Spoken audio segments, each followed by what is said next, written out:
Ladies, gentlemen, you guys already know the deal. It is the BDGE Dynasty channel, and we are here again for another solo video today, hosted by your boy. And I'm not going to lie to you guys, I am a little bit under the weather, not feeling too great, but I'm still going to get this video for you guys regardless. And we are going to be answering some questions that you guys had. We asked in the Discord for you guys to drop some questions for us. These are the questions that are keeping you guys up at night. You guys are losing sleep over this. You don't know what to do. I'm here for you. I'm going to answer those questions today. And if you guys are not members of the Discord, you can go sign up in the Discord down below. But I wanted to show you guys that I still mean business, even though I'm a little bit sick. So I came pre-tucked, baby. Let's get after it.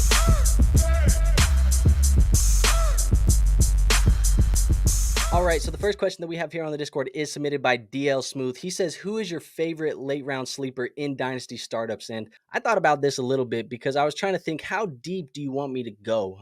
You talk about late round sleepers. Are we talking outside of the 10s, outside of the 12s, outside of the 15s? And I went a little bit deeper than probably most people would go. But I am going to say that my favorite in the late rounds right now is Curtis Samuel. And I look at the ADP of him over on Sleeper right now. 82.2 is that ADP, which means he's going in that 15th round of startups. And Curtis Samuel, to me, he feels like a guy that could very, very easily outproduce this ADP going into the 2025 season. Because you look at this Buffalo Bills offense, 52% of their targets in 2023 have since been vacated. Stephon Diggs no longer there. Gabe Davis no longer there. A couple other guys, Deontay Hardy, Trent Sherfield, these guys aren't there either. So more than half of the targets that they threw last year in 2023 are out the door, and somebody's going to have to come in and get those targets. And we all want it to be Keon Coleman. I know that. And we also want this to go to Dalton Kincaid, which I think some of them are going to go to Dalton Kincaid. More on that later in today's episode. But I do think that Curtis Samuel has a very good chance at outproducing this ADP. I'm more than happy to add him at this 15th round draft cost in almost any single draft that I'm in. So he tends to be one of the guys that I think is my favorite, and I think he has a good chance to be one of the target leaders in this offense in 2024, especially if Keon Coleman gets off to a slow start. Now, the next question we have here is from Cody. Cody is saying, who is the perfect quarterback to have as a QB2 in fantasy? And I thought about this one too, because I typically am the type of player that likes to go for elite quarterbacks early on in my Superflex drafts.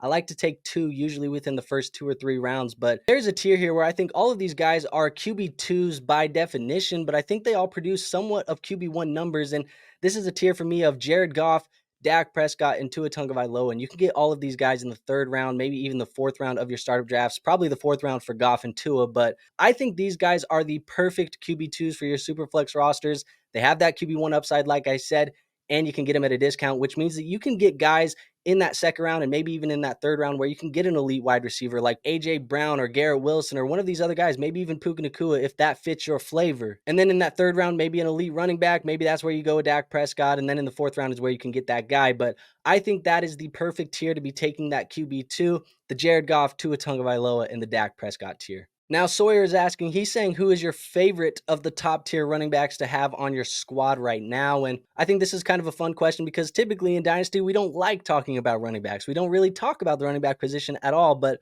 that upper echelon to me, he didn't mention the names. It's going to be Bijan Robinson, Jahmyr Gibbs, Breece Hall, Christian McCaffrey, and Jonathan Taylor. Those are the 5 guys that I would call that upper tier, that upper echelon. Those are the guys that we're going to be referring to. And for me, the favorites of that tier are going to be Bijan and Jahmyr Gibbs. These guys are young. They have high ceilings. I love everything about them. These are the guys that you can have on a win now roster and possibly a rebuild if you're just a year away. These guys are going to still have value next year. So Gibbs, Bijan, those are the favorites. Those are the guys that I like the most. But typically, they're not the guys that I have the most of on my rosters. Now, the guy that I do have the most of is going to be Jonathan Taylor, and that's because I feel like Jonathan Taylor is kind of the odd man out of this group.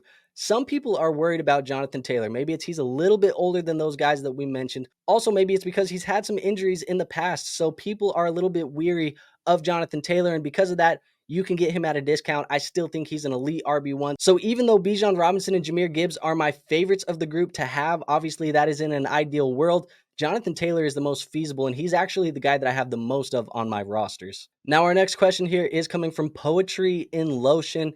He says, how much future draft capital do you want at your disposal when competing just for flexibility in the season? And I think this is one of the best questions we're going to have in today's episode because it talks a little bit about strategy and especially contending strategy. And for me, I feel like I am a little bit stingy with that draft capital when it comes to my contending rosters. Most people, they like to trade that away. I see people oftentimes trading away draft capital when they're probably not even a strong contender. But personally, I like to hold on to that first round pick. I like to hold on to that second round pick, and I'll hold on to that as long as possible. Maybe we get to that trade deadline. Maybe we get close to those playoffs. If you don't have a trade deadline, that's when I'm looking at potentially pushing those pieces in if I have an elite top tier roster in my league. But typically, I don't like throwing away that first round draft capital because that is the lifeblood of your dynasty fantasy football team. Using that in trades as you get closer to the NFL draft, using that to draft rookies, that is what is going to keep your roster moving and grooving with the talent each and every year. That is going to help you keep a long lasting roster in your league. So I am very stingy with it.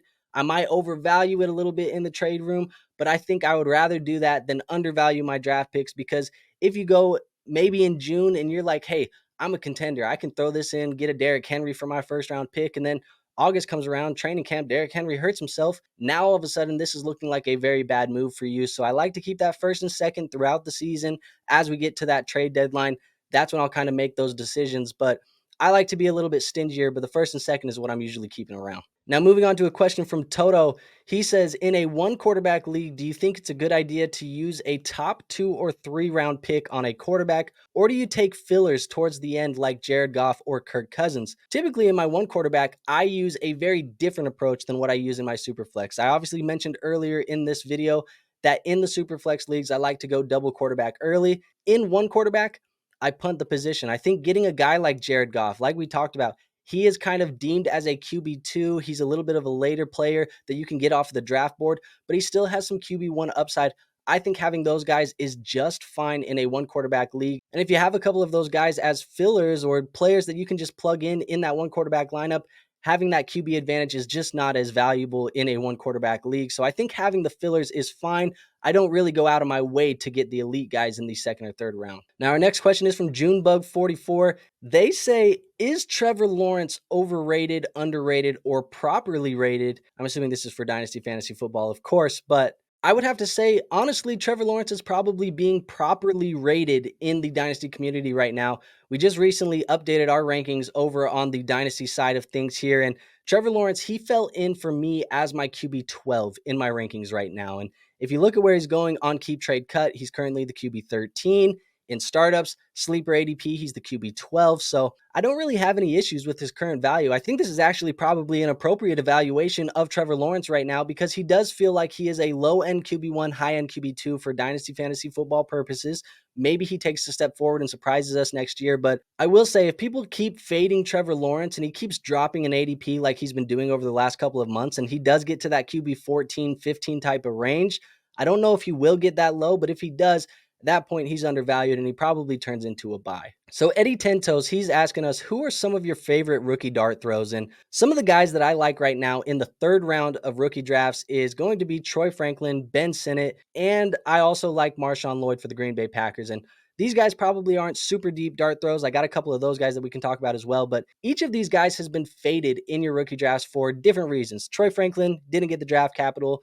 Marshawn Lloyd, murky situation. A.J. Dillon, Josh Jacobs, not necessarily going to see a clear pathway to opportunities in year one. And Ben Sinnott, just a lot of guys didn't necessarily know about him coming into the pre-draft process. Not a lot of people watched tape on him, so people weren't familiar. I think all of these guys have the potential to be difference makers at each of their respective positions. So I like these guys a lot. And they're names that a lot of people aren't necessarily talking about for the most part. And when it comes to the late round dart throws, guys like Ray Davis, Tyrone Tracy Jr., Dylan Lawabe, Cody Schrader, those guys at the running back position, I think all of those guys have at least a pathway to finding some type of production on their teams. If a couple things fall their way, I think all of these guys could have some value. So I do like taking the dart throw on those guys at the running back position. And then a couple other positions where I feel like maybe you could throw a dart would be Eric All, the tight end for the Cincinnati Bengals. Mike Gesicki, he hasn't necessarily been great over the last couple of years. Eric All, he's pretty talented. I think he could have some value. And even a guy, super deep dart throw, if you want to throw him on a taxi squad for a year or two, maybe Jordan Travis, the quarterback out of Florida State. He went to the New York Jets. We know Aaron Rodgers is older. Tyrod Taylor's the backup, but Tyrod Taylor's Tyrod Taylor. And maybe Jordan Travis, even though he wasn't elite at the college level, he was pretty damn good. I think he could potentially be worth a stash, especially in your super flex leagues where the quarterback's going to have a lot of value. Now, we got another question here from Junebug. They say, in Dynasty, is it better to commit to one thing, rebuild, or win now? Or do you try and stay at a balance? And I feel like for me, when I'm playing, I'm either trying to win or I'm not trying to win. It's one or the other. And I would say with this question, yes, you do have to probably commit to something, because I was recently on the South Harmon AMA and I made a statement about I don't really want to go in on my fantasy football teams really hard until I know that I can capture a bye week. And they actually have a very good data analyst over there, Koopa Troopa from South Harmon. He pulled the data and he wanted to kind of check my statement there and see how much truth was to it. And when we looked at the data there, he showed that the 5 and the 6 seeds, they really only have about a 10% chance of winning your fantasy football championship.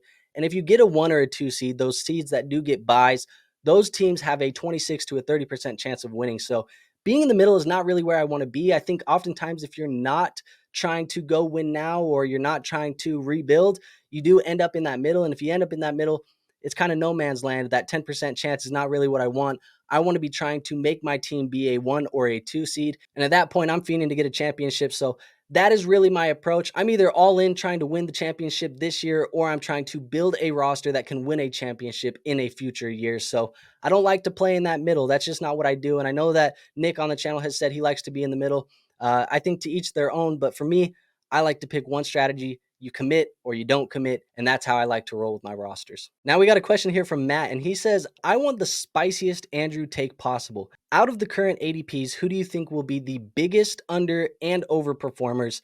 Make it spicy in all caps. So Matt, I'm going to try and be a little bit bold here. I'm going to try and be spicy, but I don't want to be spicy just for the sake of saying something out of my ass and not saying something that I don't fully believe. So I will give you a couple things that I do have very strong conviction in this year. And the first one is going to be about Kyler Murray, man. I think Kyler Murray is going to end up in the same conversation fantasy wise, not NFL wise, fantasy wise, with guys like Jalen Hurts, Patrick Mahomes, Josh Allen at the end of this year in terms of fantasy points per game. I think he is that dominant of a fantasy football producer. He's healthy this year. Marvin Harrison Jr. is on the roster, and I think he is going to explode for fantasy football purposes. Remind people that he is a dominant fantasy quarterback, because it seems like people have forgot. We've talked about him being a value all offseason. So overproducing, yeah, I think Kyler Murray is going to be a top 5 quarterback for fantasy football this year, and we're not drafting him as such, so you're going to get some good value on Kyler Murray right there. Another guy that I think has a lot of potential is going to be Dalton Kincaid, and this isn't probably the spiciest of takes, but I do think that Dalton Kincaid has the tight end 1 type of potential in 2024. I know that everybody has kind of stamped Sam Laporta as the guy, but I am a very strong supporter of down-tiering from Sam Laporta into Dalton Kincaid, getting a plus thrown in on that, because I think at the end of the year, there could be a very real conversation about Dalton Kincaid versus Sam Laporta for the tight end 1 in Dynasty Fantasy Football, because Dalton Kincaid is going to go nuts during the 2024 season. And then we got to talk about the underperformers. And I don't really like talking about underperformers because it's a little bit more negative, and I don't like spewing negativity out here into the world. But I do think that somebody who's going to be a little bit disappointing is going to be Puka Nacua. And I get it. People are going to run to the comment section. I've been having beef with Puka Nacua managers for about 2 weeks straight on my channel over at the League FFB. But I do think that the people who want him to be in the top 5 conversation, the top 6 conversation, that have him up there just flirting with Marvin Harrison Jr., Amon-Ra St. Brown, those people that value him that highly, I think they're going to be pretty disappointed with him in 2025, because I don't necessarily think he's going to put up the same numbers in year 2 that he put up in year 1. We know Cooper Kupp is going to be a little bit more healthy. It is a little bit harder to do that. I mean, we talk about the best rookie wide receiver season of all time. If he does it, I'm going to be very, very happy for him. That's going to be great for Dynasty Fantasy Football teams all over the place. But I think if I had to pick somebody to underperform, the one that speaks out to me the most is going to be Puka Nacua. So people who think Puka Nacua is a top 5, top 6 type of guy, I don't know, man. I don't know if that's going to happen in 2024. And you guys can receipt this and at me on Twitter in a year from now. If he does it, go ahead and at me, put it on fantasy receipts, whatever you want. But I just don't know if he's going to be a top 6 guy after this season. Then we have 2 questions here that are not fantasy football related from the Discord. It is Lad, McMillan, Rice, Johnson, wide receiver 1. Hell of a Discord name. Don't really know what we're going for there. But the first question he says is, which BDGE merch item is the best and why? And if you guys know, we got some BDGE merch. It's coming out very soon, very shortly. You guys will be able to get your hands on this stuff. But there's actually a piece of merch that I don't have that I need, man. If you guys know, you've been following the channel, I'm a hat guy. I love hats. I wear hats all the time. It's not because I'm bald. Got a full set of hair here, boys, but it's not because I'm bald. But I do love me some hats, and we do have a BDGE hat that is a black trucker. It has this logo on it right here. It's just right on the front. I love it. I want it. I don't have it. Nick, I got to get one. If you're watching this, let me get one, man. I got to get one of those hats. But that is my favorite piece of merch, and that's probably why. But when it comes to the t-shirts, this one or the Big Dogs Gotta Eat, the light blue one with the circle, those are my favorites as well. So love the t-shirts, love the hats. The hat by far is my favorite, though. And then last but not least, we do have this question here, and this is also from Lad McMillan Rice Johnson. He says, what are BDGE's deepest, darkest secrets that the public doesn't know about? And honestly, I think the deepest, darkest secret is that BDGE is low-key down bad, man. Like, we're doing horribly right now. It's really not good. If you guys have been tapped into the vlogs, you know that JMO is on a generational downfall at the moment. And on top of that, he's like preparing for some type of apocalypse. He has a whole bunch of Chipotle napkins in his drawer, like thousands and thousands of Chipotle napkins to use for whatever reason I think he's going to use them for. I couldn't tell you, but he's doing down bad. Gut and Tony, these guys are gambling addicts right now, so I don't really know what's going on with them. They're probably I don't know. They say they're doing good on Twitter. They probably are doing good, but they got a gambling addiction, and obviously that's not good. So they're doing down bad as well. Obviously, Adam, he's on the verge of a major health crisis right now. You guys see the amount of C4s that he's punching down every single day. And also on top of that, Adam and I, we're traveling hundreds and hundreds of miles a month just to make some content for you guys in some poor living conditions, some poor working conditions.